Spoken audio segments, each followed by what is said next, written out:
జహీరాబాద్ యువకుడి హత్య కేసులో షాకింగ్ విషయాలు బయటకు వస్తున్నాయి. చేతబడి చేస్తున్నాడన్న కారణంతో తాజుద్దీన్ను హసన్ హత్య చేశాడు. నీతో మాట్లాడాలి రా అంటూ తాజుద్దీన్ను బైక్ మీద తీసుకెళ్లాడు హసన్. సీసీటీవీలో ఇవన్నీ కూడా రికార్డ్ అయ్యాయి. జహీరాబాద్ చెన్నారెడ్డి కాలనీ సమీపంలోని ఒక చెరుకు తోటకు తీసుకెళ్లిన హసన్ కమ్మ కత్తితో అతని గొంతు కోశాడు.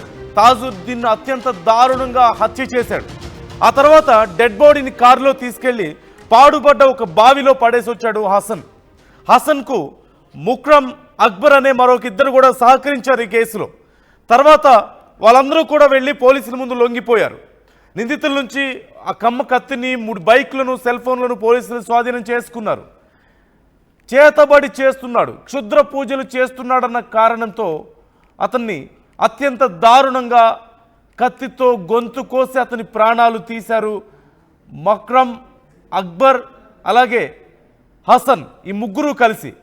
ఈ నేపథ్యంలో అతన్ని ఒకసారి మాట్లాడదాం రా అంటూ, అతనికి ముందు నుంచే వీరి స్నేహితులుగా తెలుస్తోంది, మాట్లాడదాం రా అంటూ తీసుకువెళ్ళి ఒక చెరుకు తోటలోకి తీసుకువెళ్ళి అక్కడ ఒక కమ్మ కత్తితో అతని మీద దాడి చేసి అతని గొంతు కోసినట్లుగా తెలుస్తుంది.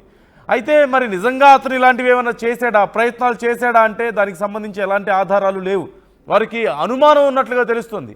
కేవలం ఏ క్షుద్ర పూజలు చేస్తున్నాడని, లేదంటే వారికి చేతబడి చేస్తున్నాడన్న అనుమానంతో, భయంతో అతని మీద ఇంత దారుణానికి పాల్పడినట్లుగా తెలుస్తుంది.